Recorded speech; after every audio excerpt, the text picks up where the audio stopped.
नमस्कार, आपका स्वागत है। एक समय की बात है, भगवान श्री कृष्ण के मित्र उनसे मिलने के लिए द्वारिका नगरी पधारते हैं। भगवान श्री कृष्ण उनका स्वागत करते हैं और उनके आने का कारण पूछते हैं। भगवान श्री कृष्ण के सखा उनसे कहते हैं, हे केशव, तुम तो सर्वज्ञ हो, सब कुछ जानते हो। आज मैं तुम्हारे पास यह जानने के उद्देश्य से आया हूँ कि मनुष्य को किन किन वृक्षों का रोपण करना चाहिए, कौन से वृक्ष भवन के सामने लगाने चाहिए, किन वृक्षों का रोपण करने से दरिद्रता दूर होती है तथा शत्रु, रोग, भय, भूत, पिशाच आदि संकटों से बचने के लिए कौन से वृक्ष भवन की सीमा में लगाने चाहिए। भगवान श्री कृष्ण मुस्कुराते हुए कहते हैं, हे सखा, तुमने आज समस्त मानव जाति के कल्याण के उद्देश्य से अत्यंत महत्वपूर्ण प्रश्न किया है। इस संसार में वृक्षों का बहुत ही बड़ा योगदान है। वृक्ष सदा ही पूजनीय है, किंतु आज तुमने उचित ही प्रश्न किया है। भवन की सीमा में वृक्षों को लगाना बहुत ही शुभ फल प्रदान करता है। वृक्ष तथा पौधे भवन की सुंदरता को बढ़ाते अवश्य है, साथ ही ये वातावरण को शुद्ध रखते हैं। वृक्षों से सकारात्मक ऊर्जा का संचार होता है, जो मनुष्य के जीवन के लिए अत्यंत आवश्यक होती है। वृक्ष नकारात्मकता को कम करके वातावरण को अधिक सकारात्मक बनाने का कार्य करते हैं।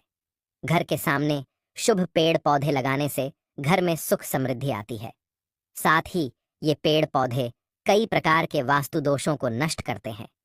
घर के आंगन में खड़े वृक्ष देवताओं के समान घर की रक्षा करते हैं।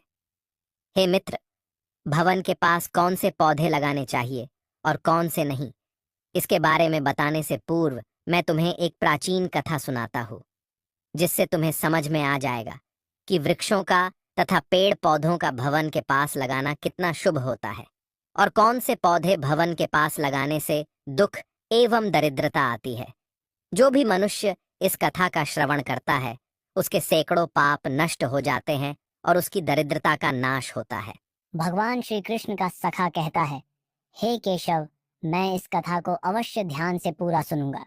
कृपया मुझे वह कथा सुनाओ। भगवान श्री कृष्ण कहते हैं, हे सखा, पूर्व काल की बात है। मध्य देश में एक अत्यंत शोभायमान नगरी थी। उस नगरी में धनेश्वर नाम का वैश्य अपनी पत्नी सुमति के साथ निवास करता था। धनेश्वर भगवान विष्णु का भक्त था और वह नित्य भगवान विष्णु की पूजा करता था। धनेश्वर की पत्नी भी सुशील और गृह कार्य में दक्ष थी। घर में धन धान्य की कोई कमी नहीं थी। भगवान की कृपा से उसके पास सब कुछ था। इस प्रकार से अनेक दिन बीत जाने के पश्चात धनेश्वर की जो पत्नी थी, जिसका नाम सुमति था, उसने अपने आंगन में कुछ वृक्षों का रोपण किया और नित्य उन वृक्षों को जल चढ़ाकर उनकी सेवा करने लगी। किंतु धनेश्वर की पत्नी को वृक्ष रोपण का ज्ञान नहीं था।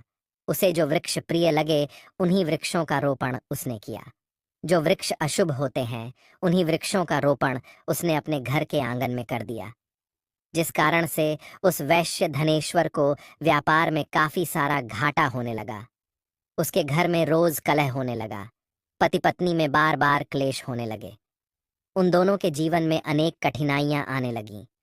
धनेश्वर का सारा व्यापार डूब गया और उसका सारा धन भी नष्ट हो गया। अब धनेश्वर के पास अनाज भी खरीदने के लिए पैसे नहीं थे। वे भूखे ही रहने लगे, जिससे क्रोधित होकर उसकी पत्नी भी गुस्सा करने लगी। वह अपने पति को कोई काम करने के लिए कहती। फिर धनेश्वर काम मांगने के लिए गांव में घूमने लगा, लेकिन उसे कहीं पर भी काम नहीं मिलता था। उसने आकर अपनी पत्नी से कहा, हे भद्रे, मुझे तो कोई भी काम नहीं दे रहा है। अब मैं कहाँ पर काम खोजने जाऊं। वे दोनों ही पूरी तरह से हतबल हो गए थे। दोनों के पास भी उद्योग करने के लिए कुछ नहीं था। धनेश्वर ने अपनी पत्नी के सारे गहने भी बेच डाले और जो कुछ भी अन्न मिला उसी से पेट भर लिया। इस प्रकार से अशुभ वृक्ष लगाने के कारण दोनों के ही जीवन में घोर दरिद्रता और संकट आने लगे। किंतु वे दोनों ही इस बात को नहीं जानते थे। भगवान विष्णु और देवी लक्ष्मी वैकुंठ लोक से अपने भक्त की इस दुर्दशा को देख रहे थे। तब देवी लक्ष्मी ने भगवान विष्णु से कहा, हे प्रभु, क्या आप अपने भक्त की सहायता नहीं करेंगे? धनेश्वर आपका बड़ा भक्त है। वह नित्य आपकी पूजा आराधना करता है। भगवान विष्णु कहते हैं, हे देवी, मैं अवश्य ही धनेश्वर की सहायता करूंगा, किंतु उससे पहले मुझे उसकी परीक्षा लेनी होगी। इसीलिए मैं स्वयं उसके घर पर जाकर उसकी परीक्षा लेता हूँ। फिर भगवान विष्णु एक साधु का वेश धारण करते हैं और पृथ्वी लोक पर प्रकट होते हैं। साधु रूपी भगवान विष्णु धनेश्वर के द्वार पर जाते हैं और याचना करने लगते हैं। तब द्वार पर आए हुए साधु को देखकर धनेश्वर उन्हें प्रणाम करता है और कहता है, हे साधु महाराज, पधारिए, इस गरीब के घर में आपका स्वागत है।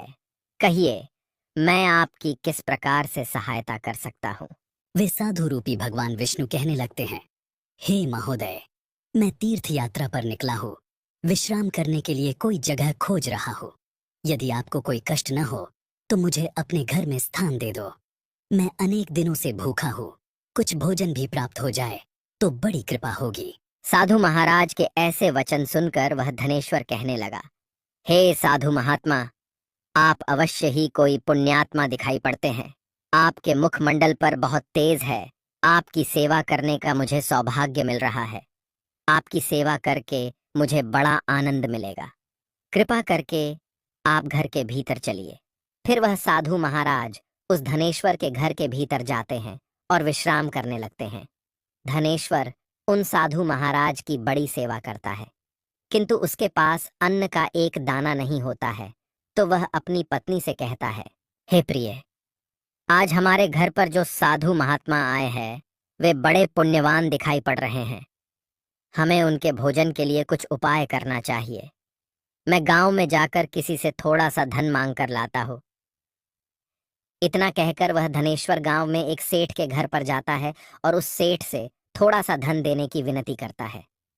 किंतु वह सेठ उस वैश्य को धन देने से इनकार करता है और कहता है, तुम्हारे पास तो फूटी कौड़ी नहीं है, तुम मेरा धन कैसे वापस करोगे? धनेश्वर कहता है, हे सेठ, कृपा करके आप मुझे थोड़ा सा धन दीजिए, मैं जल्दी ही आपको लौटा दूंगा। यदि मैं धन नहीं लौटा पाया, आप मेरा घर ले लीजिए। धनेश्वर की बात सुनकर उस सेठ को उस पर थोड़ी दया आती है और वह उसे धन देते हुए कहता है, हे वैश्य, यदि तुमने धन नहीं लौटाया तो तुम स्वयं ही मुझे अपना घर सौंप दो। धनेश्वर कहता है, हे सेठ, मैं वचन देता हूँ, यदि मैंने धन नहीं लौटाया तो मैं आपको मेरा घर सौंप दूंगा। फिर धनेश्वर उस सेठ से धन लेकर बाजार से दूध, चावल, सब्जी, आटा, शक्कर आदि चीजें खरीद लेता है और लौटकर अपने घर आ जाता है। फिर वह अपनी पत्नी से कहता है, हे प्रिय, तुम उन साधु महात्मा के लिए भोजन बनाओ। फिर धनेश्वर की पत्नी भोजन बनाती है और उन साधु महात्मा को भोजन परोसती है। इस प्रकार से उस धनेश्वर की भक्ति और निष्ठा को देखकर वे साधु महाराज बहुत प्रसन्न हो जाते हैं। भोजन हो जाने के पश्चात वे जाते जाते उस धनेश्वर से कहते हैं, हे वैश्य, मैं तुम्हारी भक्ति और आदर सम्मान से अत्यंत प्रसन्न हूँ। तुम्हारी जो भी कामना है मुझे बताओ, मैं अवश्य पूरी करूंगा। तब वह धनेश्वर कहता है, हे महात्मा, आपका आशीर्वाद ही हमारे लिए सब कुछ है, किंतु मैं आपसे यह जानना चाहता हूँ कि किस पाप के कारण मुझे दरिद्रता का दुख भोगना पड़ रहा है। हमने तो भगवान विष्णु की भक्ति की है, फिर हमारे जीवन में दरिद्रता क्यों आई है? इसका क्या कारण है और इस दरिद्रता को दूर करने के लिए मुझे क्या उपाय करना चाहिए? फिर वह साधु महात्मा कहते हैं, हे वैश्य, मैं जब तुम्हारे द्वार पर आ गया था तभी मुझे यह ज्ञात हो गया था कि तुम्हारे जीवन में घोर दरिद्रता और संकट आए हुए हैं, क्योंकि तुम्हारे भवन के सामने जो वृक्ष है वे ही तुम्हारी दरिद्रता के कारण है। इसीलिए तुम इन वृक्षों को हटाकर उनके स्थान पर शुभ पौधों का रोपण करो। तुम्हारी पत्नी ने तुम्हारे भवन के सामने जिन वृक्षों का रोपण किया है वे अशुभ वृक्ष है, उन्हीं के कारण तुम्हारी ऐसी दुर्दशा हुई है। धनेश्वर कहते हैं, हे महात्मा, कृपा करके मुझे बताइए कि घर के सामने कौन से वृक्ष लगाने चाहिए जिससे घर में सुख समृद्धि हो और कौन से वृक्ष नहीं लगाने चाहिए। कृपा करके आप मुझे विस्तार से समझाइए, मैं आपका बड़ा आभारी रहूंगा। फिर वह साधु महात्मा कहते हैं, हे वैश्य, ठीक है, अब मैं तुम्हें उन शुभ वृक्षों के विषय में बताता हूँ जिन्हें घर के पास लगाने से शुभ फलों की प्राप्ति होती है। इसीलिए तुम ध्यानपूर्वक सुनो। हे वैश्य, किसी जलाशय के समीप पीपल का वृक्ष लगाने वाले मनुष्य को जो फल मिलता है वह सैकड़ों यज्ञों के समान होता है। जब पीपल के पत्ते उस जलाशय में गिरते हैं तो वे पिंड के समान होकर पितरों को तृप्ति प्रदान करते हैं। इससे सभी प्रकार के पितृ दोष समाप्त हो जाते हैं। जो मनुष्य नित्य स्नान करके पीपल को स्पर्श करता है वह सभी पापों से मुक्त होता है और कभी पराजित नहीं होता है। पीपल को स्पर्श करने से लक्ष्मी की प्राप्ति होती है और उसकी प्रदक्षिणा करने से आयु में वृद्धि होती है। पीपल की जड़ में श्री विष्णु, तने में शिव जी और अग्रभाग में ब्रह्मा जी स्थित रहते हैं। अमावस्या के दिन पीपल को प्रणाम करने से जो फल मिलता है वह 1000 गाय के दान के बराबर होता है। इस संसार में पीपल के समान कोई वृक्ष नहीं है। साक्षात श्री हरि इस वृक्ष के रूप में पृथ्वी पर विराजमान है। पीपल के वृक्ष को चोट पहुंचाना अथवा उसकी टहनी तोड़ना महापाप माना गया है। ऐसा मनुष्य कल्प तक नरक में रहता है और जो पीपल को जड़ से काटता है उसका कभी नरक से उद्धार नहीं होता है। हे वैश्य, अब मैं तुम्हें दूसरे वृक्ष के बारे में बताता हूँ। आंवले का फल समस्त लोकों में प्रसिद्ध और परम पवित्र है। आंवले को लगाने से स्त्री और पुरुष जन्म मृत्यु के बंधन से मुक्त हो जाते हैं। यह पवित्र फल भगवान विष्णु को अत्यंत प्रसन्न करने वाला एवं शुभ माना गया है। इसको खाने से सभी पापों से मुक्ति मिलती है।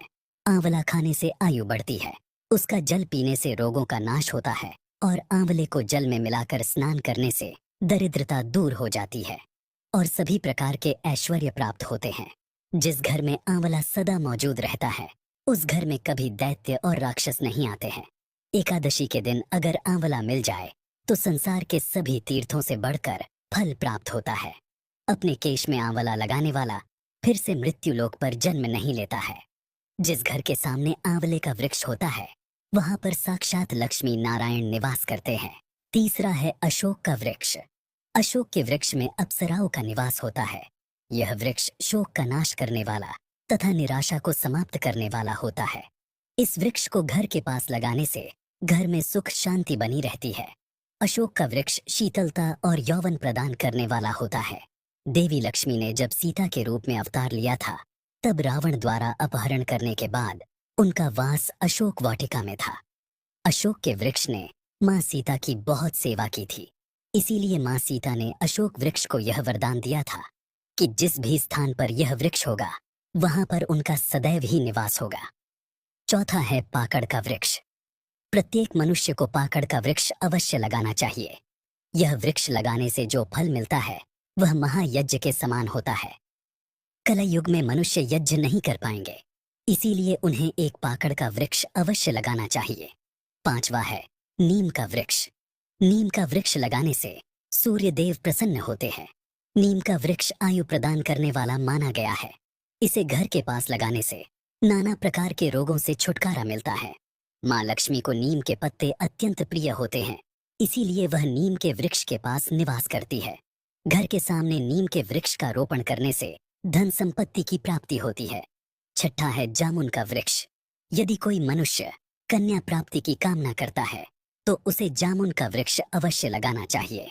जिस मनुष्य के घर के सामने जामुन का वृक्ष होता है उसके घर में कन्या का जन्म होता है, जो कुल का गौरव बढ़ाती है। सातवां है बेल का वृक्ष। बेल के वृक्ष में भगवान शिव और गुलाब में देवी पार्वती का निवास है। इसीलिए अगर बेल के वृक्ष के पास गुलाब का पौधा लगाया जाए तो शिव पार्वती का आशीर्वाद प्राप्त होता है। उस घर में कभी दुख दरिद्रता नहीं आती है। उस घर में कभी अकाल मृत्यु नहीं होती है और कोई स्त्री विधवा नहीं बनती है। आठवां है नारियल का पेड़। नारियल का पेड़ लगाने से पुरुष अनेक स्त्री का पति बनता है। नारियल किसी भी धार्मिक अनुष्ठान का आवश्यक अंग होता है। यह अत्यंत शुभ माना जाता है। घर के आंगन में नारियल का पेड़ होने से उस घर में हमेशा शुभता होती है और उस घर के सदस्यों का समाज में बहुत मान सम्मान होता है। सुंदर पत्नी की कामना करने वाले मनुष्य को अनार का वृक्ष लगाना चाहिए। जो मनुष्य सुंदर, सुशील और सौभाग्यशाली पत्नी की कामना करता है उसे अपने घर के आंगन में या पास अनार का वृक्ष अवश्य लगाना चाहिए।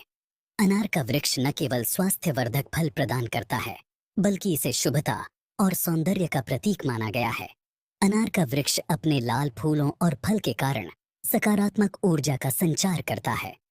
इस वृक्ष को देवी लक्ष्मी का प्रतीक भी माना गया है और इसकी उपस्थिति घर में धन, समृद्धि और पारिवारिक सौहार्द को बढ़ाती है।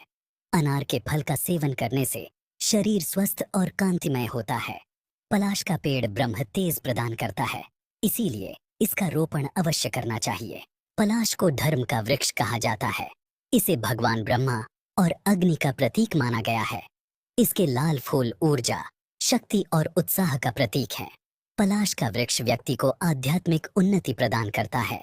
यह साधना और तपस्या में सहायता करता है और व्यक्ति के भीतर ब्रह्मांडीय ऊर्जा का प्रवाह बढ़ाता है। पलाश की लकड़ी और पत्ते यज्ञ और पूजा में उपयोग किए जाते हैं। इनसे निर्मित समिधा अग्नि को प्रज्वलित करती है और वातावरण को पवित्र बनाती है। वंश वृद्धि और संतान प्राप्ति की कामना करने वाले मनुष्य को अंकोल का वृक्ष अवश्य लगाना चाहिए। अगर मनुष्य किसी बीमारी से पीड़ित है तो उसे खैर का वृक्ष लगाना चाहिए। खैर का वृक्ष लगाने से बड़े बड़े रोग नष्ट हो जाते हैं। यह वृक्ष आरोग्य प्रदान करने वाला होता है।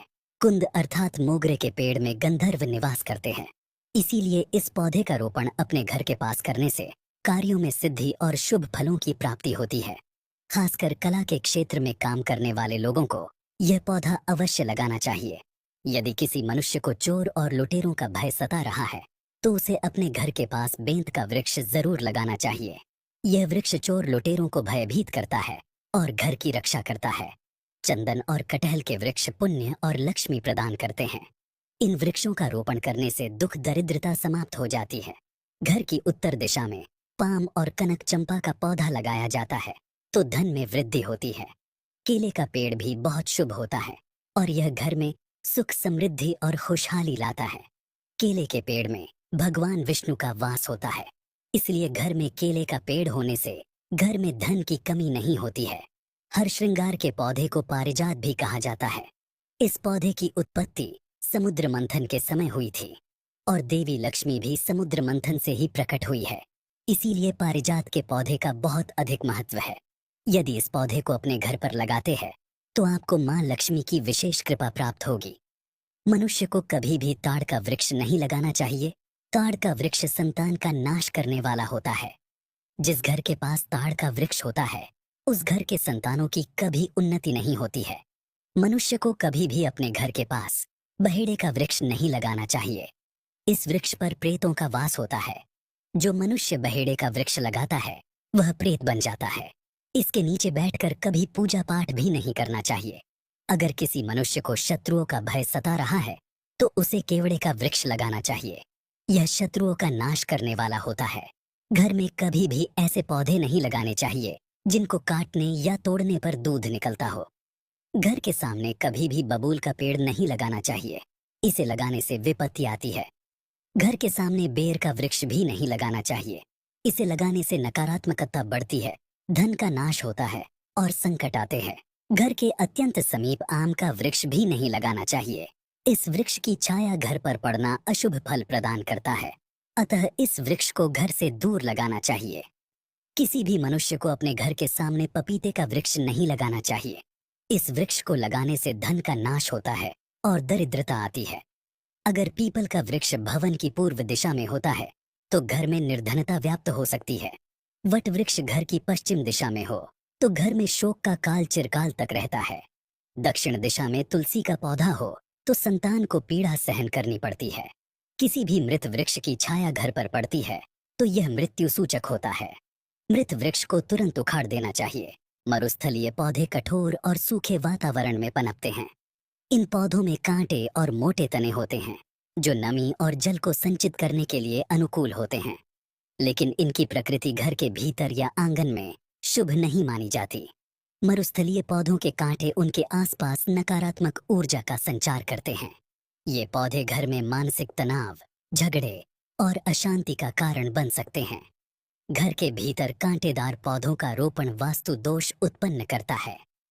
इससे घर के सदस्यों को आर्थिक तंगी, स्वास्थ्य समस्याएं और पारिवारिक कलह का सामना करना पड़ सकता है।